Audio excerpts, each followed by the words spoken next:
All right, we study.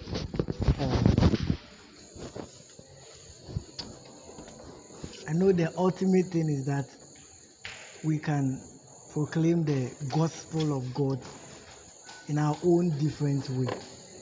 So whatever we do outside, even the church, the purpose is that one day God or Jesus will come and that we can give proper accounts of our stay on this earth to Him.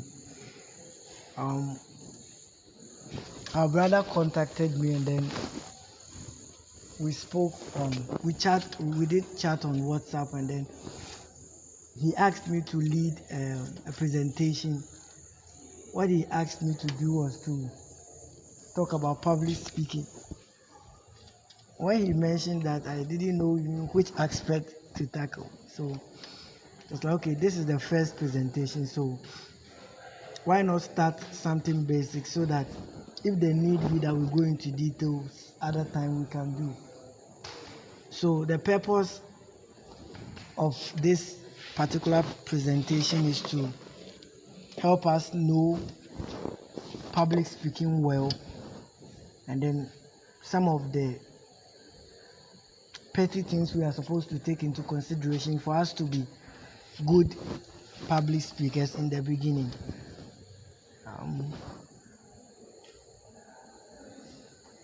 All right, so we are going to talk about public speaking tonight. The objectives of this presentation are as follows. What is public speaking? Elements of public speaking. Why public speaking?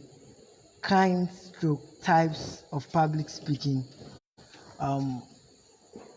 Personal experiences to encourage you so that you know that it is possible. And then some fundamentals of good public speaking. There are plenty things we can talk about, but I want us to limit ourselves to this for tonight. And then if the need be that we do other things other time, we can also look at them. I think public speaking is one of the things that is so common. And I don't think the term public speaking is new to any of us here. We have heard it over and over and over. Now, public speaking means that you are conveying a fact or an information to another end, so another person. Now, the difference between one-on-one conversation and public speaking is that for public speaking, it is to audience, so more than one person. So if the person is just one, it is not public speaking. If there are two, then that is where you even get the fears that people are likely to go through. So that is where it begins. So if you are even speaking to two people, in your own way, you can term it as public speaking. Now, it is done to communicate facts, messages, or information to other people. And then it is done at workplaces, can be at church, can be at schools, can be anywhere. So the key item is that you should have audience. So it can be at a workshop or anything. If you have the audience and you are speaking to them, it can be termed as public speaking. Now, public speaking is supposed to do either three things or two. Now, the first one is that it is to inform. So it is to enlighten, it is to educate. Now, the second one is that it is to influence. Now, when the person is informed or is educated, the person is supposed to be influenced by the message you communicated to the person. And then, so if it is not even influencing, then the other substitute is that it is to entertain. Now, the last part is basically seen in those who do comedy, stand-up comedies. Usually, well, the influence is there, But the core point is that it is to entertain the people.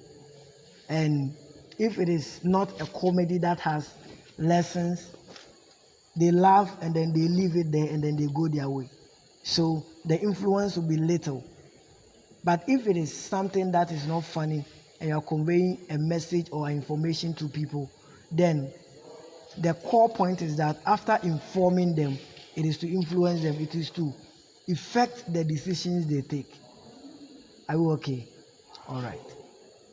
Now, there are elements of public speaking, and there are 5. When one is missing, the act cannot be termed as public speaking again. So, the first thing we can talk of is that who is the source of the message or the information? And that is talking about the presenter or the public speaker. Who is the source? Who is doing the presentation? So if I want to give an example, I'm doing public speaking now. I have the audience, but the source of the information is for me. So I am the public speaker. Now the second one is that what is the message itself? That is content. What are you carrying to other people? What facts do you want to send across? The third one is that who is the listener? The audience. The fourth one is that how is the message communicated? The medium. And then the fifth one is that what is the effect, the influence, the entertain? So if it's a comedy, then the entertain will take over the influence, and then if it is something you are educating people on, the influence will be there. Well, you can also have an aspect of entertainment in conveying facts and information that is supposed to enhance or affect decision making also. Now, I want us to take a critical look at the 5 items. If you take, let's say, item 2, element 2, from it, which is content, it will mean that you have a public speaker, you have the audience, you have a medium, you have the influence, which will come after. But